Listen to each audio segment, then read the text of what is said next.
Mis amados hermanos, preciosa iglesia, amigos de todas las naciones, reciban un saludo especial de su ministerio Reinando en Plenitud. Estamos desarrollando el tema, la diferencia entre la ley y la gracia.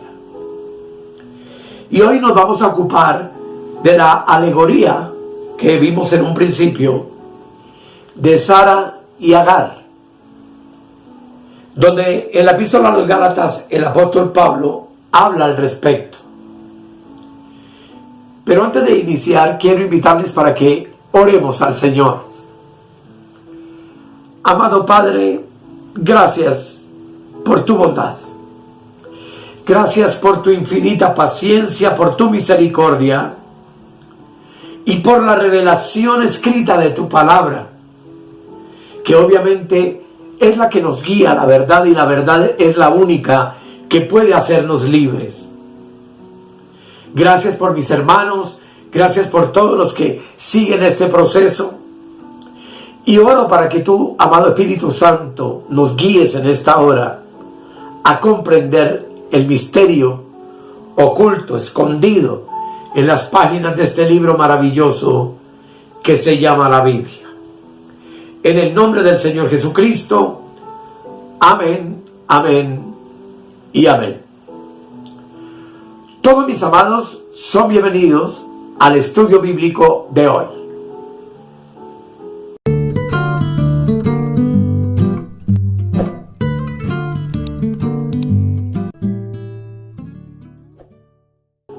Como ya les dije, amados, el tema que estamos desarrollando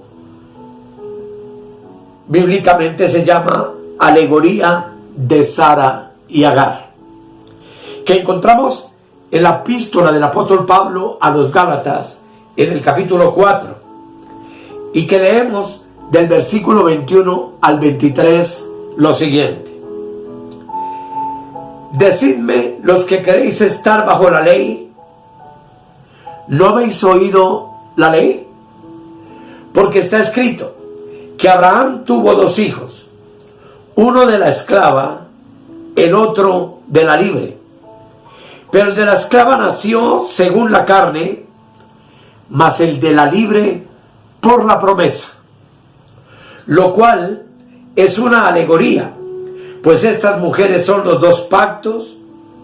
El uno proviene del monte Sinaí, el cual da hijos para esclavitud. Este es Agar, porque Agar es el monte Sinaí en Arabia y corresponde a la Jerusalén actual, pues ésta, junto con sus hijos, está en esclavitud. Mas la Jerusalén de arriba, la cual es madre de todos nosotros, es libre. Una alegoría, amados, representa o es una representación de ideas o de hechos mediante símbolos, personajes u objetos que tienen un significado oculto o escondido. La palabra alegoría viene del griego antiguo y significa figurativamente. Coloco, amados, a su disposición un cuadro que ustedes tienen la oportunidad de ver allí, en donde explico de manera general de lo que se trata este tema. Como ustedes ven, el título es La ley y la gracia, los dos pactos de Dios con el hombre. Y coloco allí a Abraham, quien tuvo las dos mujeres, Sara y Agar. Como ya leímos, Sara es símbolo de la gracia de Dios y Agar es símbolo del pacto de la ley. Y ambas tuvieron dos hijos, de los cuales hablaremos en otro tema posteriormente. Sara tuvo a Isaac, que es el hijo de la promesa o el hijo del espíritu, mientras que Agar concibió a Ismael y es conocido también como el hijo de la carne. Miremos entonces la alegoría de Gálatas. En primer lugar, tú y yo debemos considerar que Sara es entonces tipo del nuevo pacto de la gracia y fue la esposa original de Abraham. Antes de que él conociera algo acerca de Agar, ya Sara era su esposa. Y eso, por supuesto, claramente tiene una enseñanza para nosotros. Lo que nos muestra es que el pacto de la gracia era, después de todo, el primer pacto, el pacto original.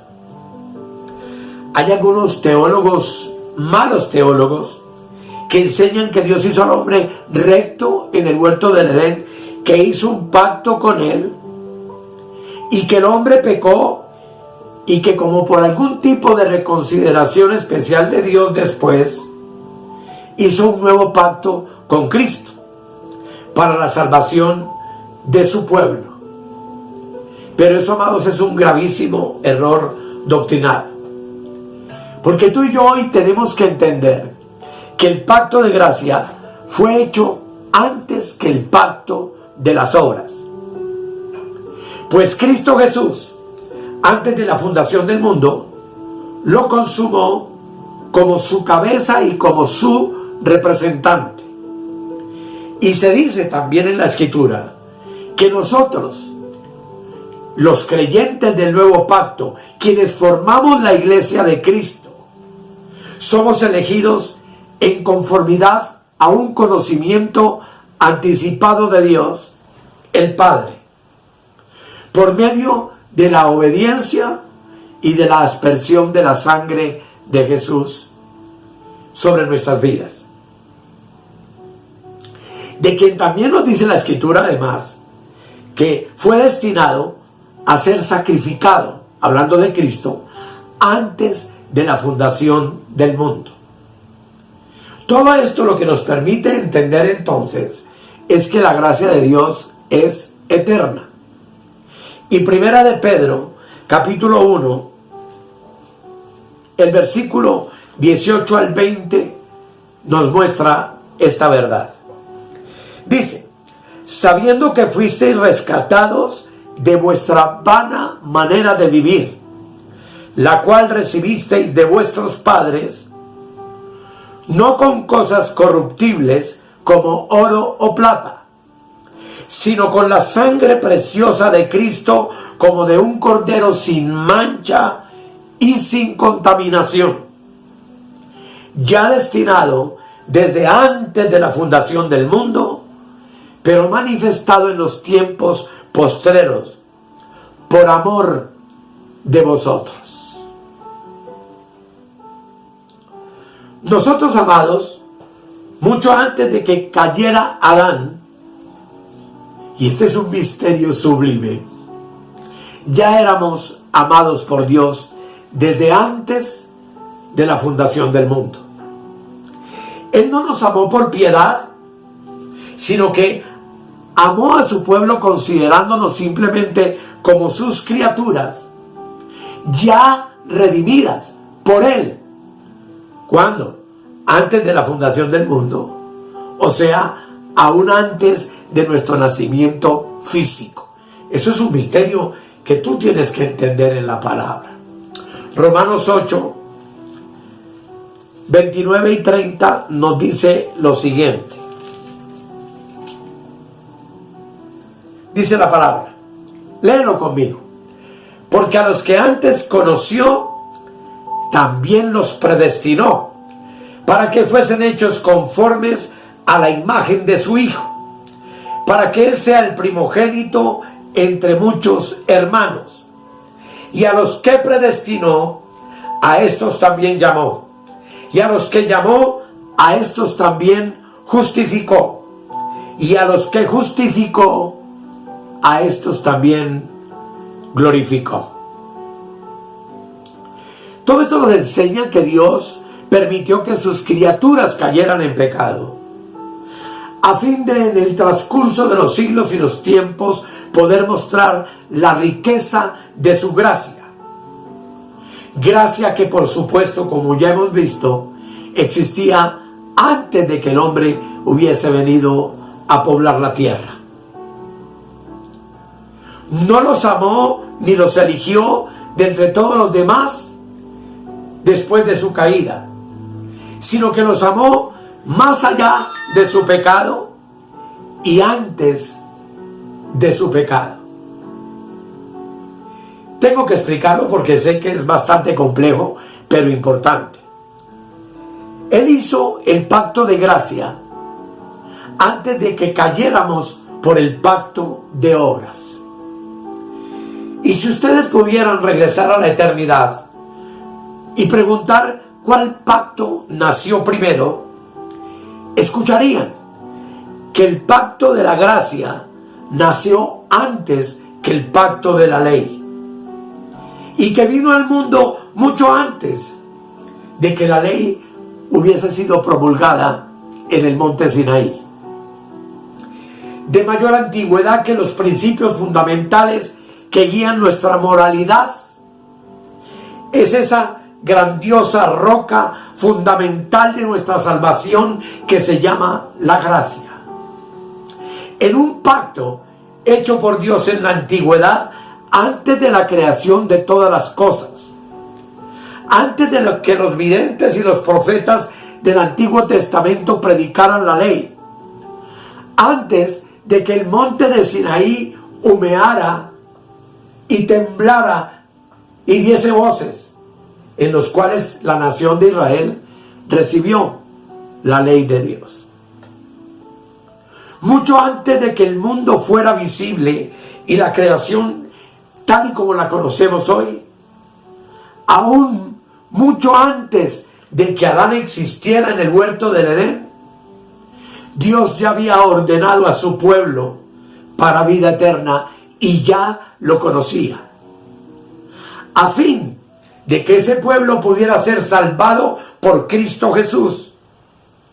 Y todo, amados, porque el plan de Dios fue trazado desde antes de la fundación del mundo, cuando allí esa triunidad perfecta de nuestro Dios vio que no era bueno que el Hijo estuviera solo, y Dios tomó la determinación de hacer una ayuda idónea para él.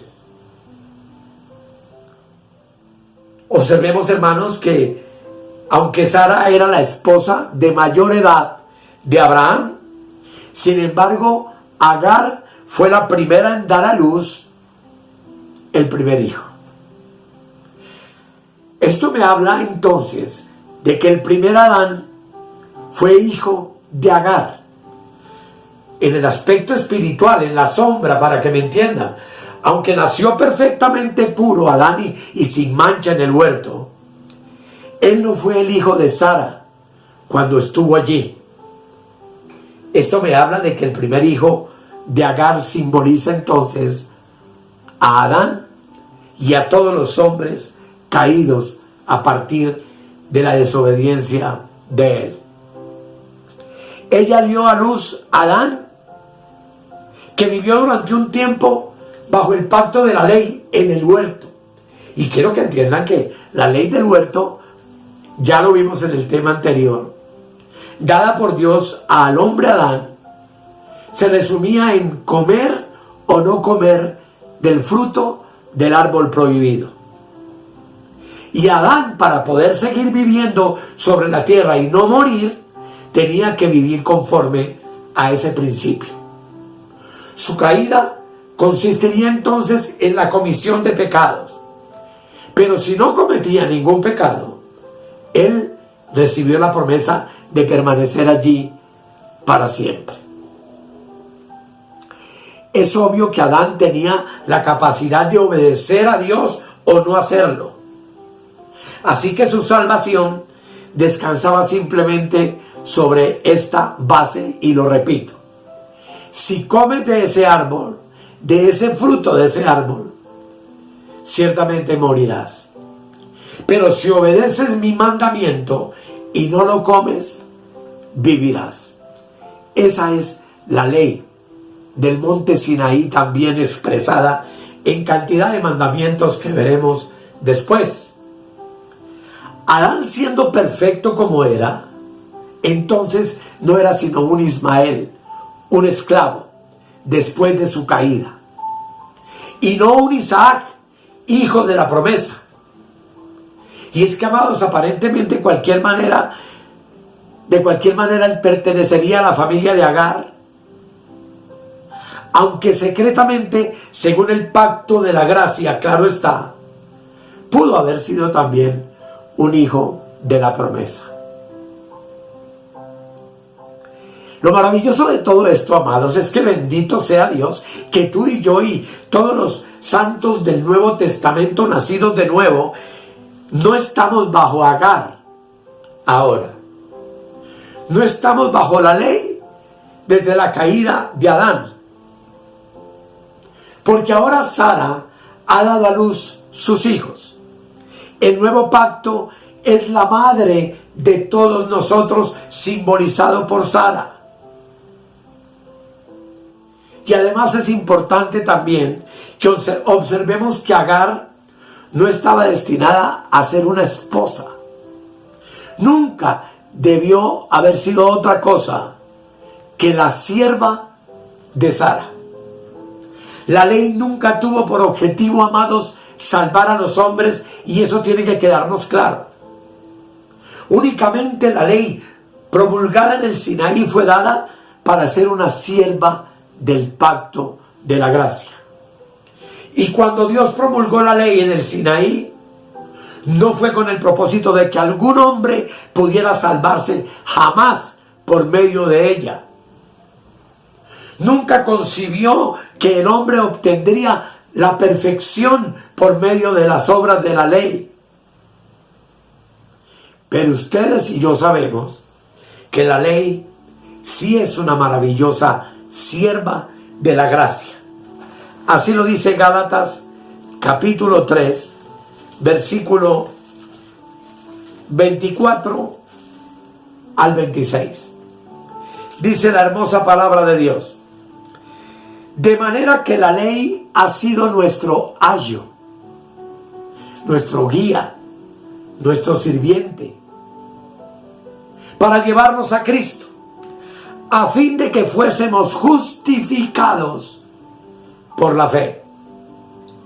Pero venida la fe, ya no estamos bajo ayo, pues todos sois hijos de Dios por la fe en Cristo Jesús. ¿Quién nos llevó al Salvador? ¿Acaso no fue la ley que tronaba en nuestros oídos? Nunca hubiéramos venido a Cristo si la ley no nos hubiera guiado hacia Él. Nunca hubiéramos conocido el pecado si la ley no nos hubiera revelado el pecado. Es por eso que en la tipología, la ley es la sierva de Sara, tipificada en Agar, que barre nuestros corazones, que hace que el polvo se levante para que nosotros pidamos a gritos que la sangre de Cristo sea rociada sobre nosotros, para aplacar en nosotros el polvo del pecado.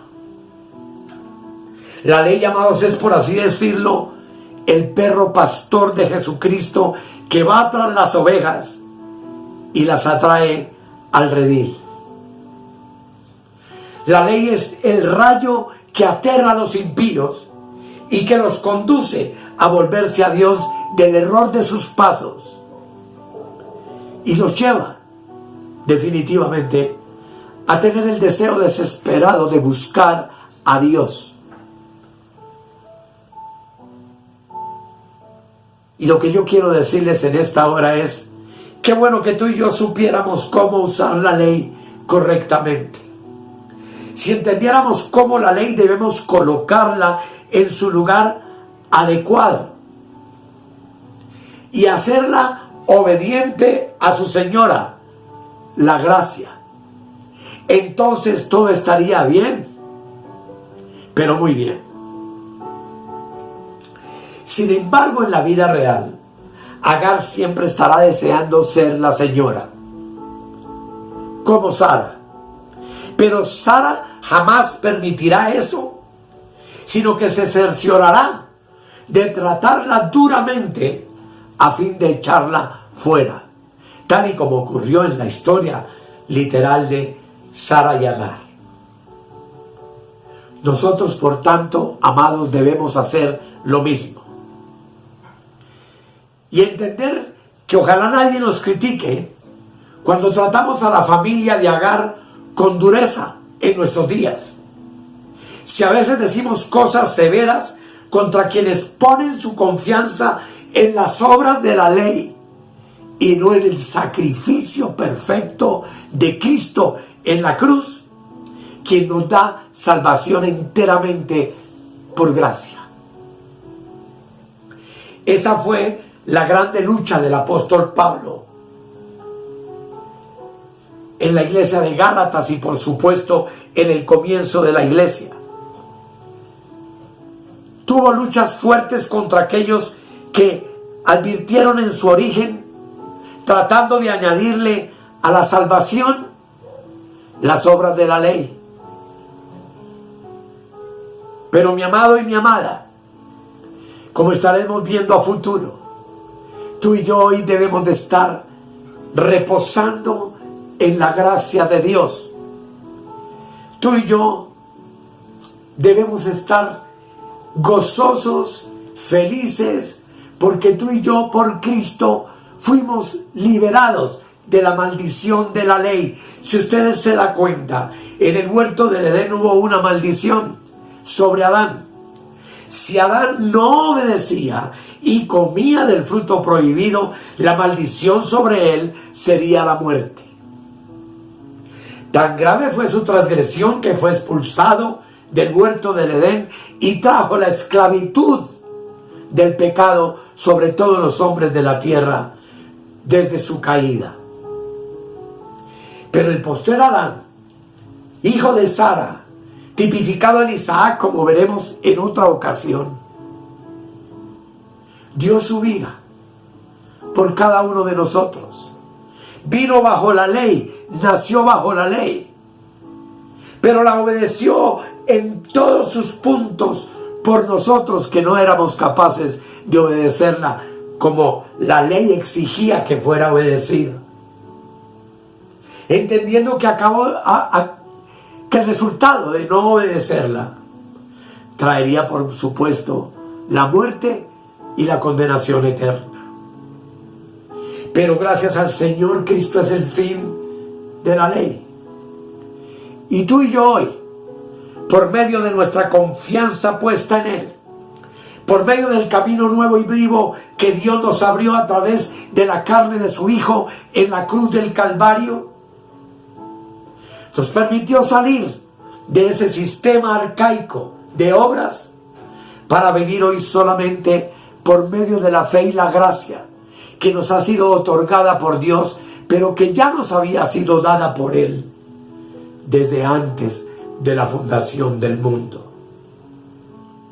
Tú y yo ya habíamos sido concebidos por Él y predestinados para este tiempo glorioso en el cual hoy nos encontramos, en donde tú y yo, por medio de nuestro Señor Jesucristo y por medio de la gracia tipificada por Sara, que es libre y es madre de todos nosotros, nos ha permitido ser en su plan eterno sus nuevas criaturas, su nueva creación, la iglesia del Cordero, la desposada de Cristo, que en breve, luego del arrebatamiento, se convertirá en la esposa del Cordero.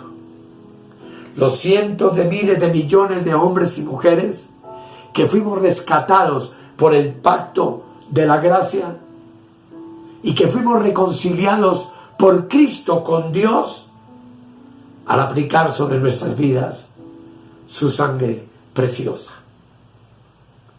Damos gracias al Señor, amados, porque definitivamente tú y yo no queremos nada ni queremos tener nada que ver con Agar.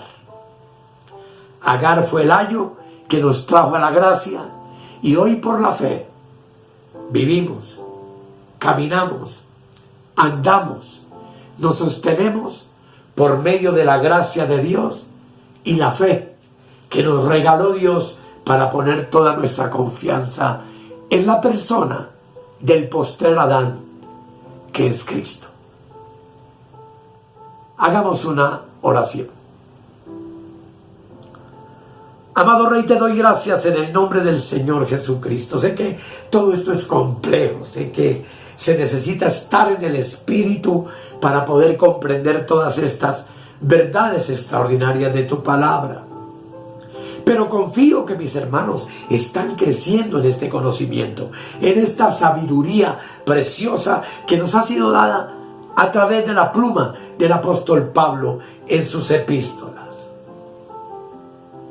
Gracias, Señor, porque Cristo es el fin de la ley y es el comienzo de nuestra vida en gracia, en victoria, en gozo, en reposo, donde todas nuestras obras humanas han cesado y caminamos y nos movemos únicamente en las obras que Dios preparó de antemano, es decir, antes de la fundación del mundo, para que hoy andemos y vivamos en ellas. Gracias por mi hermano, mi hermana, oro por cada uno de ellos, para que tú, mi amor, ilumines y alumbres los ojos de su entendimiento y juntos podamos disfrutar de este maravilloso reposo que es estar en Cristo, quien a su vez habita en nosotros, quien a su vez se ha convertido en nuestra mente, en nuestro pensamiento, pues tu palabra dice que nosotros hoy tenemos la mente de Cristo. Gracias, Dios. Gracias, Espíritu Santo. Amén y amén. Amados, gracias por acompañarnos en este proceso. Sé que muchas de estas cosas son muy difíciles de entender, pero el Espíritu Santo nos ha sido dado para eso, para que podamos comprenderlas. Y damos gracias a Dios por nuestro ministerio, que ha sido encomendado para llevarle a los santos alimento sólido. Un alimento que haga que sus espíritus florezcan y que podamos crecer juntos, esperando la manifestación de nuestro Señor Jesucristo, que por supuesto es en breve. Quiero agradecer de todo corazón a los hermanos que en estos días, no voy a nombrar a ninguno, han hecho un aporte económico para nuestro ministerio. Gracias por esa ofrenda generosa y voluntaria y ese acto de amor que han tenido hacia quien le sirve al Señor de la manera como lo estamos haciendo. Gracias a los hermanos que se han suscrito al canal. Gracias a los hermanos que se han añadido en esta semana. Hay nuevos en el grupo de WhatsApp que coloco aquí en la parte inferior. Muchos de ellos interesadísimos en conocer este misterio y poderlo vivir. Muchos de ellos levantados en el seno de la iglesia legalista. Aún algunos de ellos considerándose a sí mismos como israelitas y judíos. Pero que el Señor, por su amor, está haciendo una obra preciosa. Yo no ceso de agradecerle al Señor por lo que está haciendo en nuestras vidas al revelarnos su precioso misterio. Así que, amados, gracias por acompañarnos una vez más. Les declaro bendecidos con toda bendición espiritual y sentados juntamente conmigo y con Cristo en los lugares celestiales, en nuestra tierra de reposo prometida, que es Cristo. Y que el Señor nos permita reunirnos en una próxima ocasión, cuando seguiremos viendo el resultado de este tema maravilloso de Sara y Agar, y de los dos hijos, el hijo de la promesa y el hijo de la carne, de Isaac y de Ismael, que con la ayuda del Señor tienen muchas cosas para enseñarnos. Así que, amados, que el Señor les continúe bendiciendo y hasta el próximo estudio bíblico.